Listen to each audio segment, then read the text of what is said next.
The most dangerous secrets are never buried by time. They're protected by silence.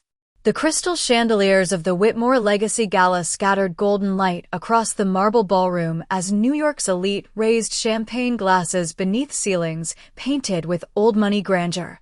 Their laughter soft and polished like the diamonds resting against silk gowns and tailored tuxedos. But at exactly 8:17 p.m., the room changed. Ethan Whitmore felt it before he saw her. Standing near the center stage reserved for the evening's honored guests, the Billionaire CEO adjusted the cuff of his black Tom Ford tuxedo, while cameras flashed around him in endless bursts of white light. His expression composed with the kind of discipline only powerful men learned after years of hiding regret behind success. At 48, Ethan Whitmore had everything the world admired. A billion-dollar empire, magazine covers, political influence, a penthouse overlooking Central Park. Yet somewhere beneath the perfection lived a silence that had followed him for 15 years like a shadow that refused to disappear. "Mr. Whitmore, look this way." Reporters called as investors and celebrities moved around him like a tide of luxury and ambition. He gave them the smile they expected. Controlled. Measured. Empty. Then the ballroom doors opened. The sound itself was barely noticeable beneath the orchestra's piano melody, but suddenly conversations slowed one by one until the massive room fell into a strange and delicate hush. A woman stepped inside wearing a burgundy gown that shimmered beneath the chandelier light like dark wine poured over velvet. The dress was elegant without trying too hard, its long silhouette moving with quiet confidence as her heels touched the marble floor in slow, graceful rhythm. She did not rush. She did not look around nervously. She walked like someone who had already survived the worst thing life could do to her. Ethan's champagne glass slipped slightly in his hand. Naomi Carter. 15 years disappeared from his mind with brutal precision. Her skin glowed beneath the warm ballroom lights, deep brown and radiant against the rich burgundy fabric, while soft curls framed a face that time had only refined into something stronger, calmer, untouchable. But it wasn't only Naomi that froze the room. Beside her walked a tall teenage boy in a perfectly tailored black tuxedo, no older than 15 or 16, carrying himself with a quiet elegance that felt strangely familiar. Too familiar. Ethan's breathing slowed. The boy's posture. The sharp line of his jaw. The cold gray eyes scanning the ballroom with restrained confidence. It felt like staring into a reflection from another lifetime. Whispers moved across the room like wind through silk curtains. "Who is that? Is that Naomi Carter? I thought she disappeared years ago. Who's the boy?" Ethan couldn't hear them clearly anymore. His pulse thundered louder than the orchestra now. Naomi finally lifted her eyes toward him across the ballroom, and for one suspended moment, neither of them moved. The orchestra continued playing softly in the background, but the melody suddenly sounded distant, almost underwater. Ethan remembered another night long ago. Rain against Manhattan windows. Her laughter inside his first apartment. Promises whispered against candlelight. Dreams that once felt bigger than the city itself. Naomi offered him no smile now. No anger either. That was somehow worse. Her face remained calm, elegant, unreadable. The kind of expression people wear after pain has transformed into power. Then the teenage boy beside her looked directly at Ethan Whitmore for the first time. And the billionaire felt his entire world begin to crack beneath the weight of a secret he never knew existed.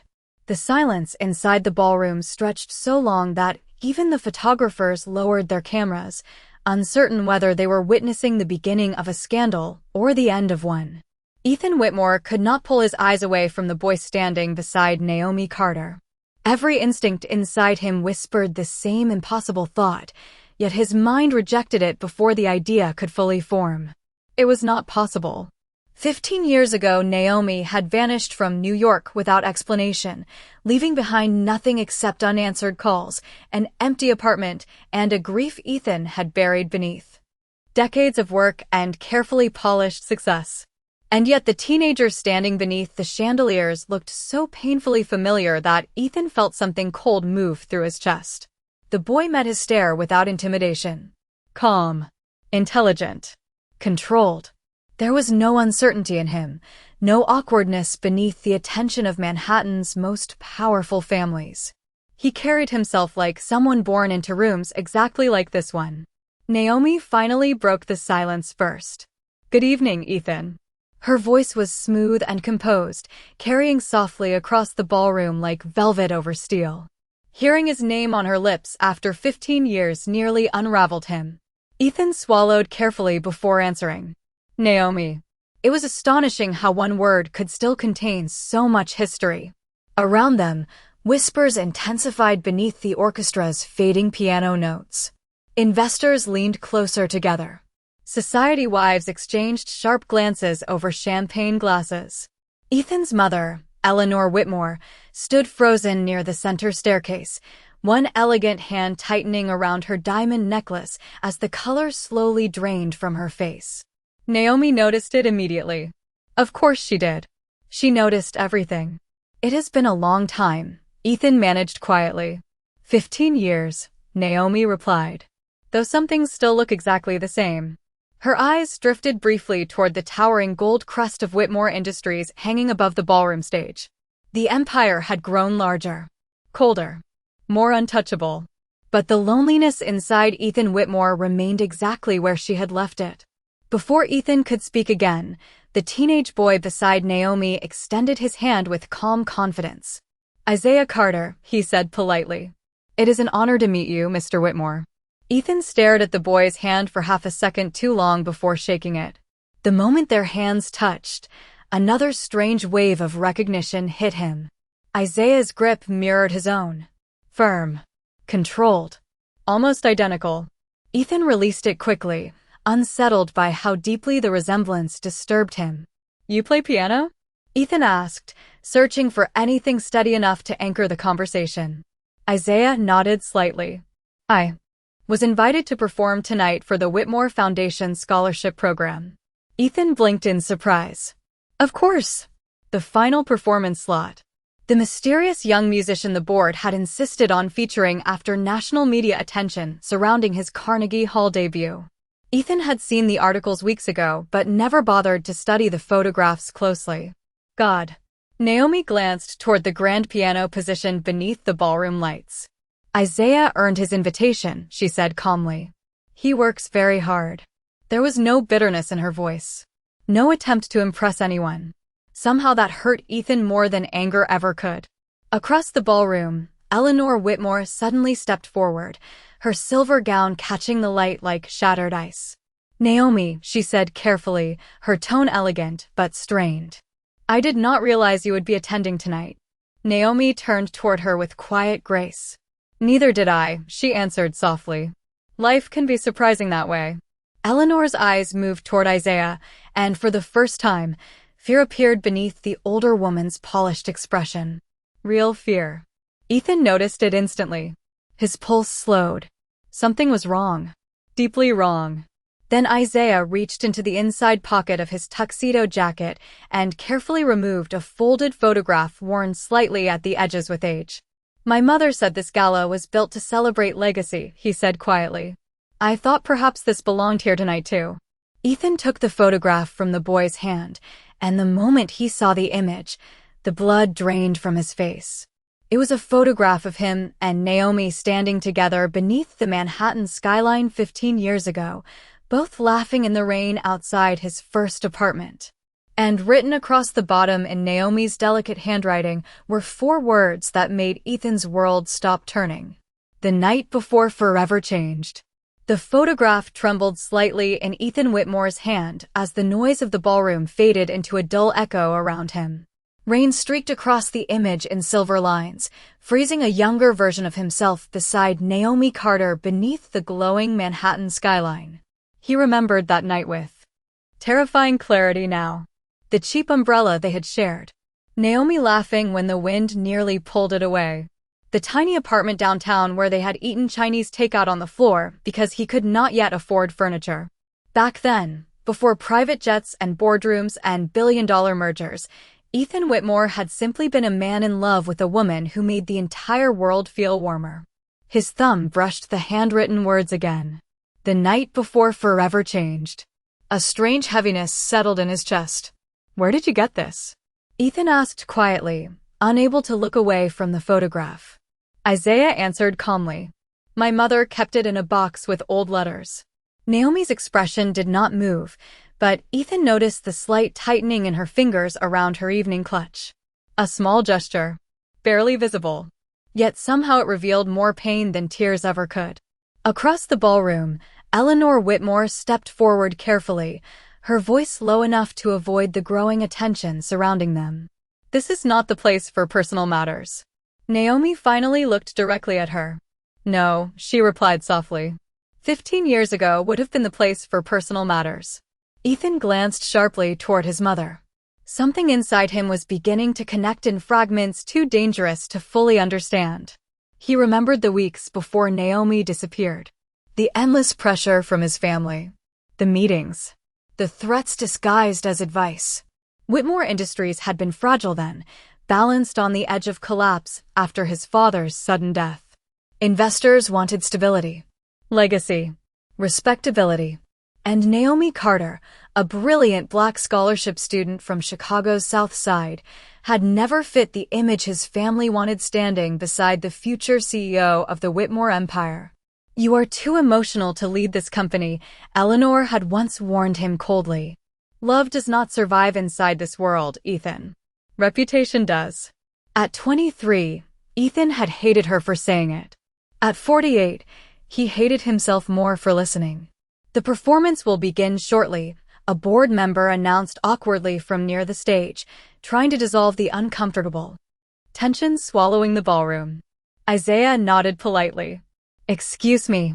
The teenager moved toward the grand piano beneath the chandeliers with quiet confidence, leaving Ethan standing alone with Naomi for the first time in 15 years.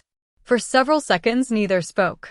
The orchestra lights reflected softly against her burgundy gown, turning the fabric into moving shadows of dark crimson and gold. Ethan realized she still wore the tiny gold necklace he had given her during their senior year at Columbia University. A simple chain. Nothing expensive. Back then, it had cost almost half his monthly paycheck from his internship downtown. "You kept it," he said before he could stop himself. Naomi touched the necklace gently, almost unconsciously. "Not everything deserves to be erased." Her voice carried no bitterness.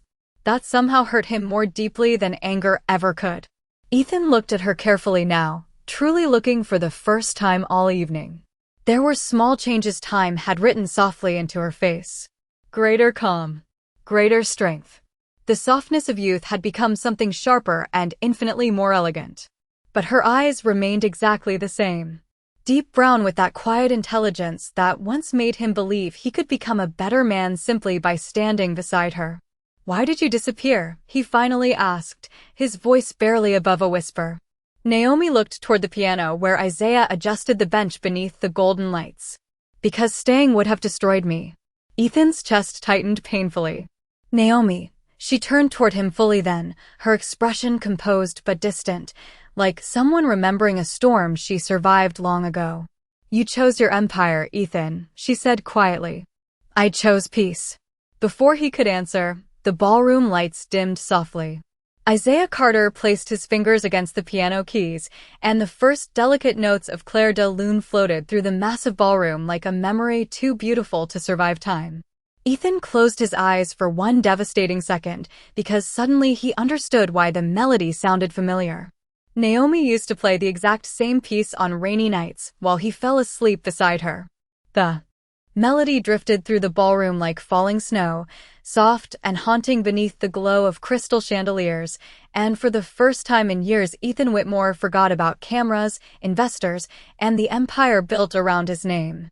All he could see was Naomi standing beside the grand piano 15 years earlier in his tiny apartment kitchen, wearing one of his oversized sweaters while rain tapped gently against the windows.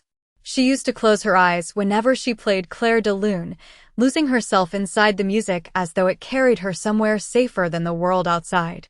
Back then Ethan believed nothing could ever touch them as long as they had each other. He had been wrong.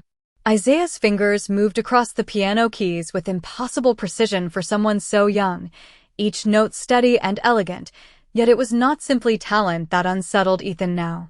It was familiarity. The slight tilt of the head while concentrating. The restrained expression. Even the habit of pressing his jaw tighter during difficult passages mirrored Ethan himself so exactly that it felt almost unbearable to watch. Around the ballroom, guests sat frozen beneath the spell of the performance. No one whispered anymore. No one checked their phones. The room had become completely still except for the piano and the quiet storm building inside Ethan's chest.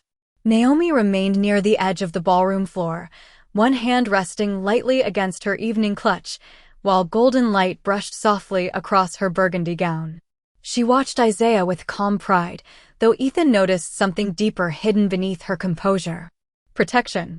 The fierce, quiet protection only a parent carries. The realization struck him so suddenly that he nearly stopped breathing. 15 years. Ethan remembered the morning Naomi disappeared. He had gone to her apartment carrying white roses after spending the entire night arguing with his mother about their future. For once, he had planned to fight for Naomi openly, regardless of what the Whitmore board or New York society thought about it. But when he arrived, the apartment was empty. No furniture. No photographs. No goodbye letter. Just silence. He searched for her for months afterward.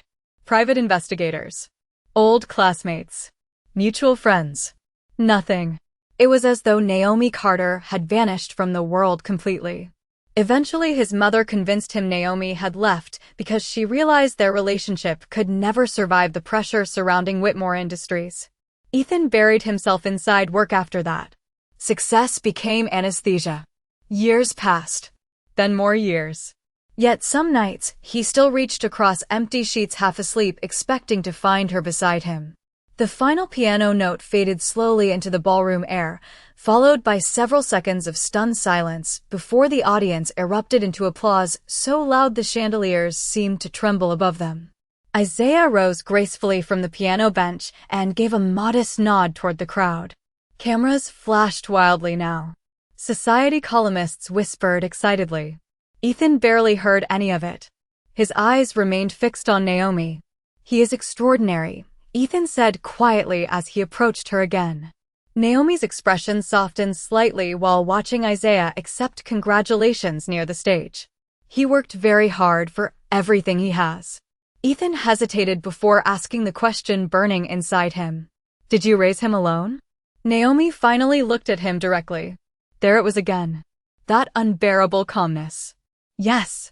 The single word landed heavier than anger ever could. Ethan glanced toward Isaiah once more, then back to Naomi. "Why did you never tell me?" A flicker of emotion crossed her face for the first time all evening. Not weakness. Not sadness. Disappointment. Deep and ancient. "Tell you what, Ethan?" she asked softly. He opened his mouth, but no words came. Because suddenly he realized the truth was still only a suspicion, still too impossible to say aloud. Naomi watched him carefully for several seconds before speaking again. "Some secrets are not hidden to punish people," she said quietly. "Some are hidden to survive them." Across the ballroom, Eleanor Whitmore abruptly turned away from the stage and reached for a glass of champagne with visibly trembling fingers. Naomi noticed immediately. So did Ethan. And for the first time that evening, fear began replacing confusion inside him. Because his mother was not reacting like someone surprised by the past. She was reacting like someone terrified it was finally returning. Outside the towering ballroom windows, Manhattan glittered beneath the midnight sky like a kingdom built from gold and ambition. But inside the Whitmore Legacy Gala, Ethan Whitmore felt the carefully constructed walls of his life beginning to fracture one silent memory at a time.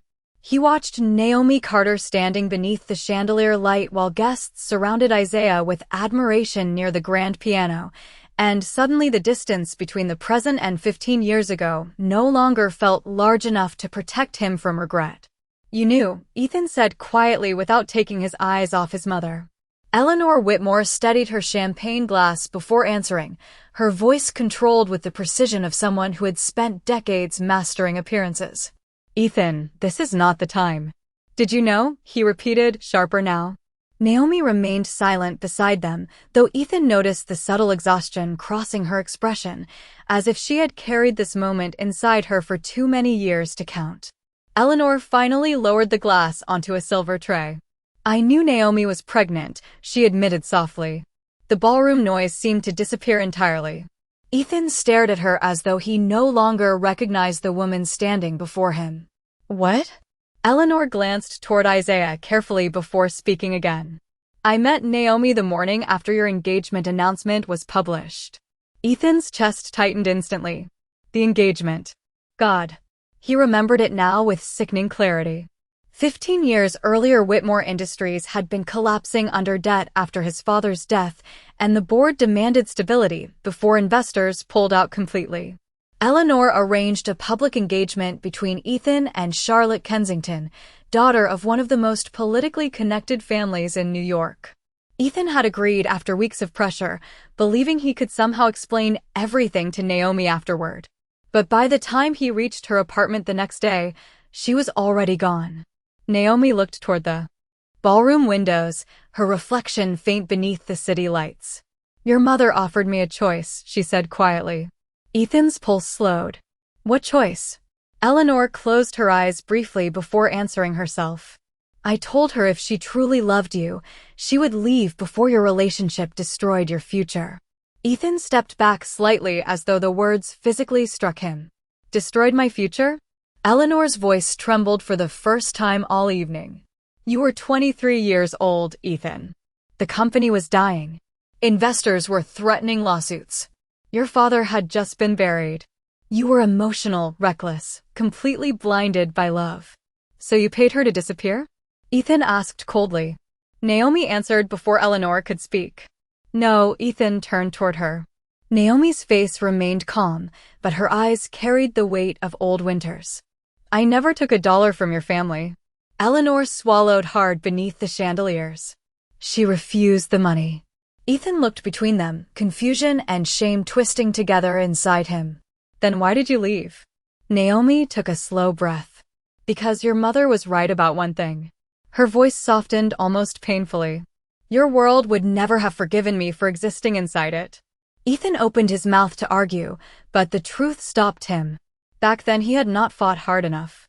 Not against his family. Not against the board. Not against the machine of wealth and legacy surrounding the Whitmore name.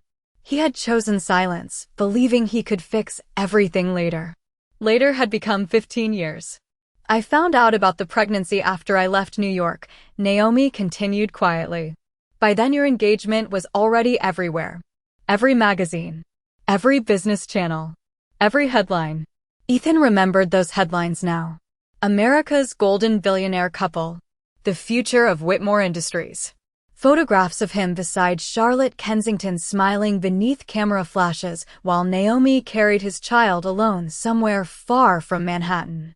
The realization hollowed him from the inside out. "Why did you never contact me after Isaiah was born?" Ethan whispered. Naomi finally looked directly into his eyes again. "Because I spent years teaching myself how to survive without needing someone who abandoned me." The words were calm. Gentle even. Yet they cut deeper than rage ever could. Across the ballroom, Isaiah laughed softly at something one of the scholarship students said near the piano, completely unaware that the foundation beneath Ethan Whitmore's entire life had just begun collapsing in absolute silence. The ballroom slowly returned to life around them, but the atmosphere had changed in ways no amount of champagne or polite laughter could repair. Conversations sounded quieter now. More cautious. Guests continued smiling for photographers beneath the golden chandeliers. Yet eyes constantly drifted back toward Naomi Carter and the teenage boy standing near the grand piano like living proof that even the most carefully protected empires could crack under the weight of truth. Ethan Whitmore stood motionless beside the marble staircase, his hands buried inside the pockets of his tuxedo as though he needed something physical to hold himself together. 15 years. 15 years of birthdays he had never seen. Piano recitals he had never attended. Conversations he never heard. He looked toward Isaiah again, and suddenly the absence became unbearable. Not because of wealth. Not because of legacy. But because somewhere inside those lost years existed an entire version of life Ethan would never get back. Naomi noticed the shift in his expression immediately. "Regret is a very quiet thing," she said softly beside him. "At first you barely hear it." Ethan gave a hollow smile without humor. And later, Naomi watched Isaiah speaking politely with donors near the stage, her eyes softening with maternal pride. Later it becomes the loudest thing in the room. Ethan lowered his gaze for a moment. God, she still spoke in ways that reached directly into the parts of him he spent years trying to bury. Across the ballroom, a massive digital screen illuminated the Whitmore Foundation logo before transitioning into a tribute video celebrating young scholarship recipients around the country. Photographs of students flashed beneath orchestral music while guests applauded politely. Then the screen suddenly changed again. A new image appeared. Isaiah at age 6 sitting beside an old upright piano inside a modest apartment. Another image followed. Naomi holding him outside a public library in Chicago during winter snowfall, both smiling despite the worn coats and frozen sidewalks around them. Ethan stared upward, confused. "What is this?" Naomi looked equally surprised now. "I did not submit these photographs." The slideshow continued. Isaiah at 10 performing at a local youth concert. Naomi standing in the back row clapping with tears shining softly in her eyes. Then another image appeared, and the entire ballroom fell silent again. Ethan stopped breathing. The photograph showed Naomi asleep in a hospital chair years earlier, exhaustion visible beneath her closed eyes while newborn Isaiah rested against her chest wrapped in a pale blue blanket. Tucked carefully beside them on the small hospital table sat a framed photograph of Ethan Whitmore, 15 years younger, smiling beside Naomi beneath summer sunlight.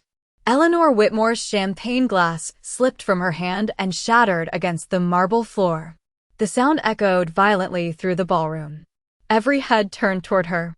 Ethan slowly looked at his mother, realization finally settling fully into his face with devastating clarity.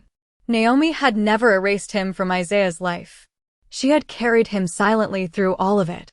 Even after abandonment. Even after heartbreak. Ethan's throat tightened painfully. "You told him about me?" he asked Naomi quietly. Naomi nodded once. "I told him the truth." Ethan struggled to speak. "After everything?" Naomi folded her hands carefully before answering. "I refuse to let my pain become his inheritance." The words shattered something inside him completely. Nearby, Isaiah noticed the tension and approached slowly, concern flickering across his calm expression. "Mom?" Naomi turned toward him gently. "Everything is all right." But Ethan could see the exhaustion hidden beneath her composure now. The years. The sacrifices. The loneliness she never allowed anyone to witness. Isaiah glanced between them carefully before reaching into his jacket pocket once more. "There is something else," he said quietly. Ethan's pulse slowed instantly. Isaiah removed a sealed ivory envelope with the logo of St. Mary's Hospital printed across the front. The same hospital where Isaiah had been born 15 years earlier in Chicago. Naomi's expression changed immediately. "Isaiah." Her voice carried warning now for the first time all evening. But the teenager looked directly at Ethan Whitmore with steady gray eyes that mirrored his own almost perfectly. "I think he deserves to know everything now." Slowly, carefully, Isaiah placed the envelope into Ethan's trembling hands while the entire ballroom watched in absolute silence. The ivory envelope felt impossibly heavy in Ethan Whitmore's hands, as though 15 years of silence had somehow condensed into paper thin enough to tear apart his entire world. Around him the ballroom remained frozen beneath gold chandelier light, every guest trapped inside the uncomfortable understanding that they were witnessing something far more intimate than scandal. This was grief. Regret. The slow collapse of a man who suddenly realized success had cost him the only thing that ever truly mattered.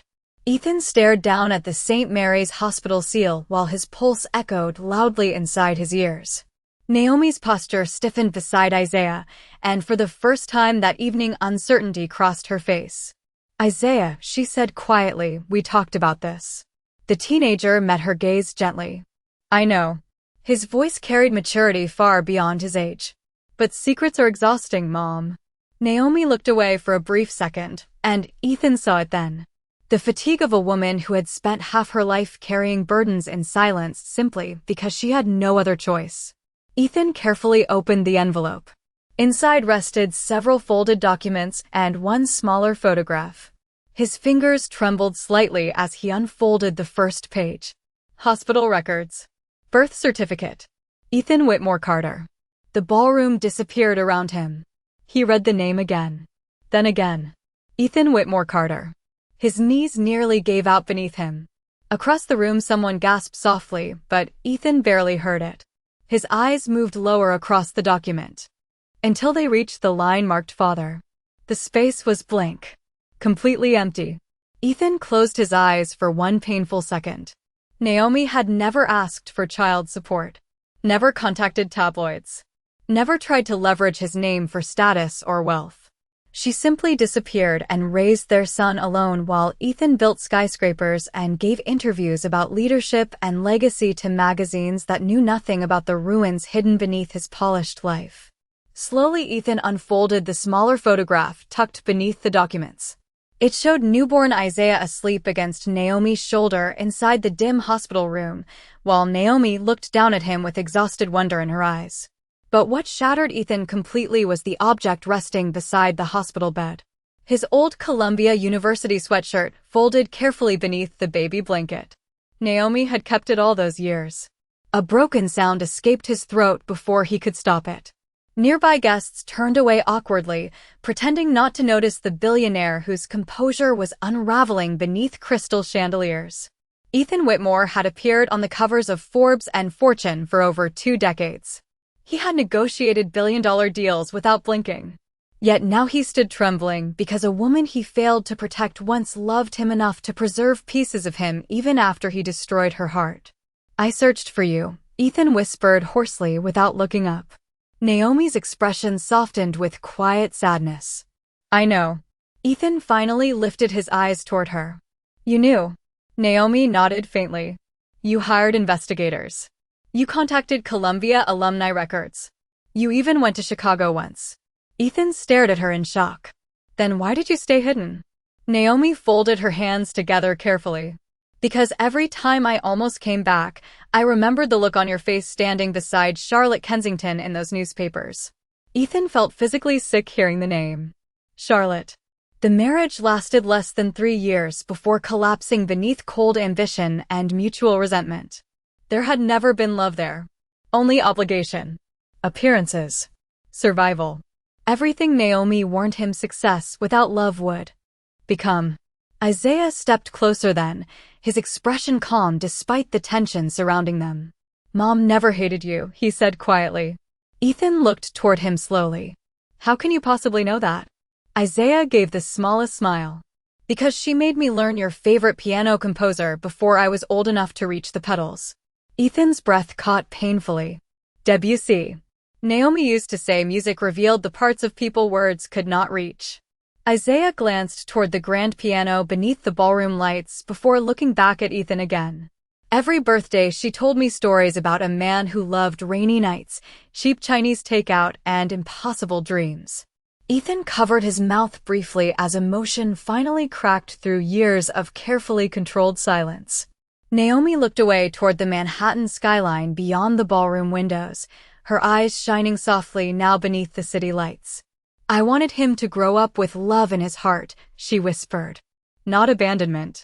In that moment, Ethan Whitmore realized the cruelest part of the entire night was not discovering he had lost 15 years with his son.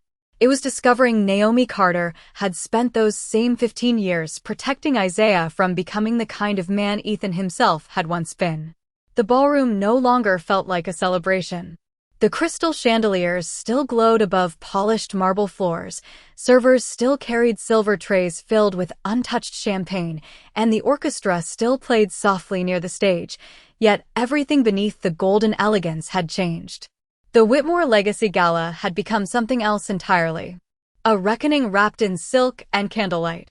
Ethan Whitmore stood near the center of the room holding the hospital documents against his chest as though they were the only real thing left in a life suddenly filled with ghosts. Across from him, Naomi Carter remained impossibly composed despite the storm quietly unfolding around them. That had always been her strength. Even years ago, when life cornered her, Naomi never collapsed publicly. She simply endured.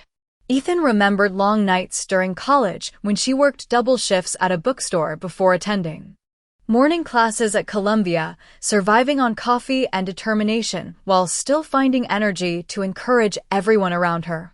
She had always carried pain with dignity. Now he understood the cost of that dignity. "How did you do it?" Ethan asked softly. Naomi looked toward him carefully. "Do what?" His voice broke slightly beneath the orchestra music. "Raise him alone." The question lingered between them like fragile glass. Naomi glanced toward Isaiah, who stood near the ballroom windows speaking politely with one of the scholarship students. The city lights reflected softly across his tuxedo, while snow began drifting beyond the Manhattan skyline in delicate white patterns. "One day at a time," Naomi answered quietly. Ethan shook his head slowly, overwhelmed by images he could not stop imagining now. Naomi pregnant and alone in Chicago. Naomi carrying groceries through winter snow with a small child beside her. Naomi sitting awake beside Isaiah during fevers and school deadlines and piano recitals, while Ethan attended board meetings beneath magazine headlines celebrating his empire. The contrast hollowed him from the inside out. "You should have never had to struggle like that," Ethan whispered. Naomi gave a faint smile touched with exhaustion rather than bitterness. "Most women learn how to survive long before men notice they are suffering." The truth inside her words settled heavily into the silence between them. Nearby, Eleanor Whitmore stood motionless beside the staircase, watching Naomi with an expression Ethan had never seen on his mother before. Shame. Real shame. Slowly Eleanor approached them, her silver gown shimmering beneath the chandelier light like fading winter frost. "Naomi," she said quietly, "I owe you an apology that is 15 years overdue." Naomi met her gaze calmly, but said nothing. Eleanor's voice trembled slightly. "I thought I was protecting my son. I thought preserving the Whitmore name mattered more than anything else." Her eyes drifted toward Isaiah. "I was wrong." Ethan looked at his mother carefully. In all his life, he had never once seen Eleanor Whitmore admit fault publicly. Yet tonight the woman who once controlled boardrooms, with a single glance, now stood beneath the ballroom lights, looking painfully human for the first time. Naomi folded her hands gently before answering. "You were afraid," she said softly. Eleanor lowered her eyes. "Yes." Naomi's expression softened just slightly. "Fear makes people cruel sometimes." Ethan stared at Naomi in disbelief. Even now, after everything stolen from her, she still chose grace over humiliation. That realization broke him more than anger ever could. Isaiah approached quietly then, sensing the emotional shift surrounding them. "Mom," he said softly, "the foundation director wants a group photo before the gala ends." Naomi nodded faintly. "I will be there in a minute." Isaiah hesitated before looking toward Ethan again. For several long seconds, father and son simply stood facing each other beneath the gold ballroom light, both uncertain how to bridge 15 years lost to silence and pride. Finally, Ethan spoke carefully. "You play beautifully."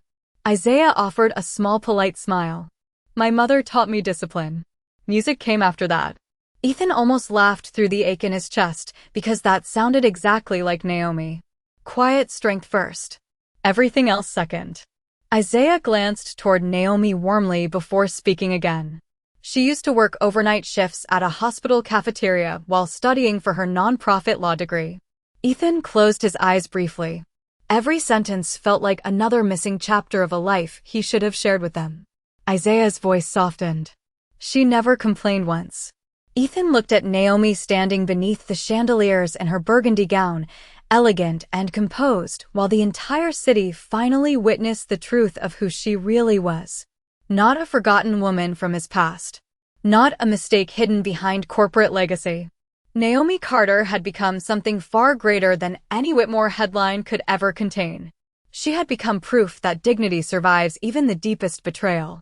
And standing there beneath the ballroom lights, Ethan Whitmore realized the woman he once lost had returned not to destroy him, but to show him the kind of love he had failed to deserve.